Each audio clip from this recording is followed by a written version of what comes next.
జగన్మోహన్ రెడ్డి గారు మొన్న సత్యనపల్లి వెళ్ళారు. సత్యనపల్లి వెళ్తున్నప్పుడు పోలీసులు రక్షణ కల్పించలేకపోయారు. సత్యనపల్లి అయితే 1300 మంది కానిస్టేబుల్స్ పెట్టారు. జగన్మోహన్ రెడ్డి గారు వెళుతున్న కారు పక్కన ఒక్క కానిస్టేబుల్ కూడా పెట్టలా, రూపాకి పెట్టలా. ఎవరో ఒక అతను సింగయ్య అనే మా కార్యకర్త కారు గుద్ది చనిపోయాడు. ఎవరు కారు గుద్దింది? మేము చెప్పిన మాట కదే. గుంటూరు ఎస్పీ ఏం చెప్పాడు? నెంబర్ కూడా చెప్పాడు. కాన్వాయ్ కాదు, కాన్వాయ్ని అనుసరిస్తున్నటువంటి పలానా నెంబర్ సఫారీ కారు గుద్దింది, ఆయన పడిపోయాడు. ఇది కదా చెప్పింది. ఎవరు చెప్పింది? IPS officer. పల్నాడులో ఉన్న ఎస్పీ ఏ విధంగా చెప్పాడో గుంటూరులో ఉన్న ఎస్పీ కూడా ఆ విధంగా చెప్పాడు. చెబితే ఏం చేశారండి? ఎఫ్ఐఆర్ జగన్మోహన్ రెడ్డి గారు కారు కింద పడ్డాడని.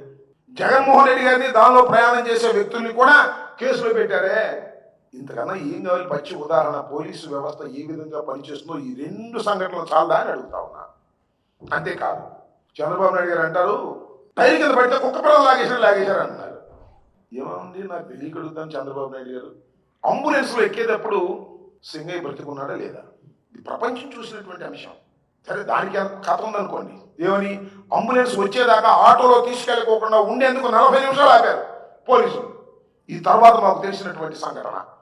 అంబులెన్స్లో ఎక్కేటప్పుడు సింగయ్య మాట్లాడుతున్నాడు, ఫోన్ నెంబర్ ఇచ్చాడు, భార్య బిడ్డల పేరు చెప్పాడు, వాళ్ళు ఫోన్ చేసే అవకాశం ఇచ్చాడు, అంబులెన్స్లోకి ఎక్కాడు. అంబులెన్స్ నుంచి దిగేటప్పుడు చనిపోయాడే. ఏంటిది? చంద్రబాబు నాయుడు గారు ఏమంటారు? జగన్మోహన్ రెడ్డి గారు కావాలని తొక్కించబడిన చోట బుద్ధి ఉందా బుద్ధి లేదా అని అడుగుతాను. ఏమండి నారా చంద్రబాబు నాయుడు గారు, అసలు నీకు బుద్ధి ఉందా లేదా? అన్నం తింటున్నావా, గడ్డి తింటున్నావా? ఏమిటి ఆరోపణలని అడుగుతా ఉన్నా.